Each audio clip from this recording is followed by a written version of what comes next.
Yigitlar, hammaga katta salom. Mening ismim Pavel. Siz shu kanaldasiz. Bugun esa bizda ko'rib chiqishda aynan avto ovoz mavsumi uchun yetib kelgan kuchli yangilik bor. Bu 2025-yil uchun. Bu Signum liniyasidagi mikro kuchaytirgichlar.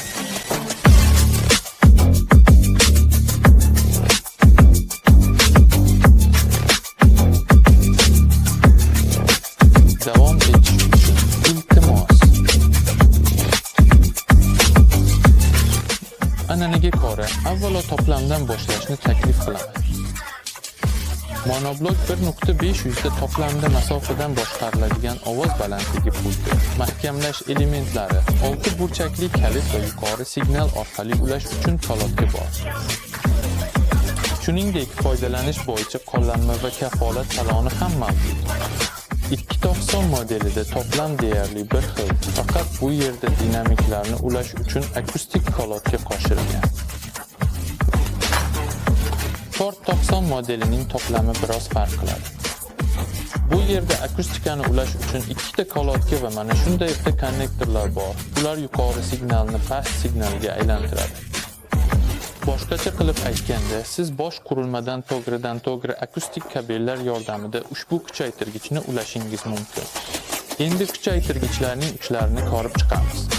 Monoblokda pultni ulash uchun razion, subsonik, lip filtr, gain, yuqori signal orqali ulash, klip indikatsiyasi va past signal orqali ulash uchun bitta konnektorlari joylashgan. 2.9 yuzli modelda joylashuv deyarli bir xil, faqat unda lip, PF va full kesimlarni almashtiradigan crossover mavjud va subsonik yo'q, chunki ikki kanalli kuchaytirgichda u kerak emas. PF bizda 30 dan 8000 Hz ga qadar kesadi, lip esa 30 dan 300 Hz ga qadar kesadi. 4 kanalli kuchaytirgichda esa joylashuv biroz boshqacha. Bu yerda birinchidan har bir kanal juftligi uchun ikkita crossover joylashgan. PF va lip ham 30 dan 8000 Hz ga qadar, lip esa 30 dan 300 Hz ga qadar kesadi. Klip datchiklari har bir kanal juftligi uchun alohida joylashgan. Ya'ni ular mana va mana ular. Kuchaytirgich yoqilganini ko'rsatuvchi indikator ham bor. Ikki kanalli va monoblokda esa bu indikator boshqa tomonda, boshqa uchida joylashgan. Ikki juft razyomlari mavjud. E'tibor bering, razyomlari avtomatik rejimda ularga yuqori yoki past signal ulanganini o'zlari aniqlaydi. Ya'ni bu yerda hech qanday o'chirgichlar yo'q, ular o'zlari qaysi signalni ijro etishni aniqlashadi. Shuningdek, 2 va 4 kanalli ishlash rejimini almashtiruvchi tugma ham bor. Agar kuchaytirgichni ko'prik rejimida eshitmoqchi bo'lsangiz, bu tugma kerak bo'ladi. Endi tashqi ko'rinishi haqida gaplashamiz. To'g'risi, faqat tashqi ko'rinishi emas, balki mana shu zo'r tashqi ko'rinish haqida. Aytgancha, o'lchamlarni solishtirish uchun ataylab yoniga telefon qo'ydim, baho berishingiz uchun. Albatta, eng kichik 2 kanallisini oldim. Yaxshi, keling, endi 4 kanallisini olay. Qiziq.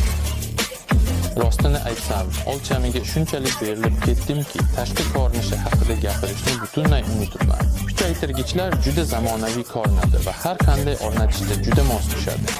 Ya'ni bagajni ochib ko'rsatishdan ham, ularni korobkaga mahkamlashdan ham uyalmaysiz. Umuman olganda aytishadi-ku, ko'rinishi bor.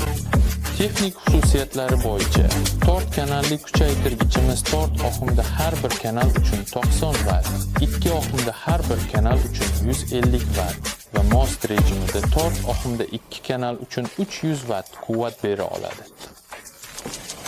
2 kanalli kuchaytirgich esa har bir kanal uchun 90 Watt yoki 2 oqimda har bir kanal uchun 150 Watt quvvat beradi. Most rejimida esa har bir most uchun 300 Watt beradi.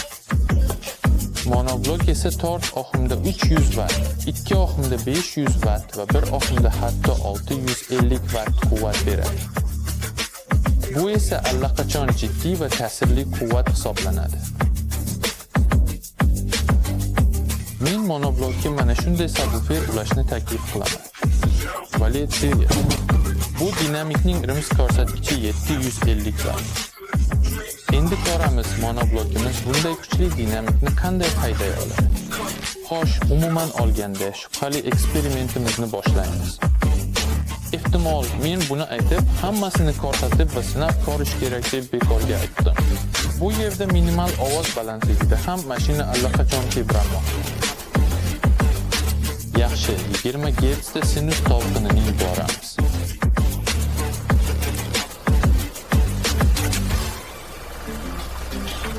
Yaxshisi, mana shunday qilib ko'rsatgan ma'qul.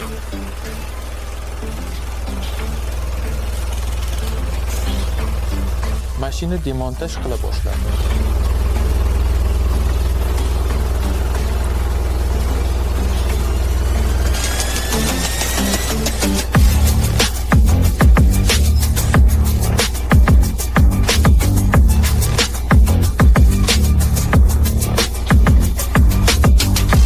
Subtitrlarni demontajlash tayyor.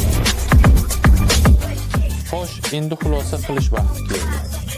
Bu kuchaytirgichlar standart tizimlarni yaxshilash uchun juda mos keladi. Ya'ni siz ularni o'z avtomobilingizdagi standart audio tizimga ulab qo'yishingiz mumkin. Tanaffus nimani anglatadi? Keling, tushuntiraman. Siz magnitofoningizdan chiqadigan akustik simlarni olib, bir tomondan kuchaytirgichga ulaysiz. Ikkinchi tomondan esa kuchaytirilgan signal chiqadi va shu tarzda juda kam pul va oddiy harakatlar bilan o'z standart audio tizimingizni bir necha barobar yaxshilashingiz mumkin. Shuningdek, ular audio tizimni noldan qurish uchun ham mos keladi. Ya'ni siz o'z installyatsiyangizni bagajda, soxta panelda, o'rindiq orqasida yoki subwoofer korpusida chiroyli joylashtirishingiz mumkin. Muhim e'lon. Bizda butun may oyida aksiya amal qiladi. Gromkay Vesni promokodi orqali 20% chegirma. Promokod tavsifda, havola ham tavsifda bo'ladi. 1 maydan 31 maygacha saytimizda buyurtma berib, promokodni kiritsangiz, zo'r chegirmaga ega bo'lasiz. Ajoyib. Hammasi sizlar uchun, azizlar. Tomosha qilganingiz uchun hammaga katta rahmat. Albatta, ushbu videoni ko'rayotgan ijtimoiy tarmoqda obuna bo'lishni unutmang. Sizlar bilan birga Pavel kompaniyasi edi. Hammaga xayr.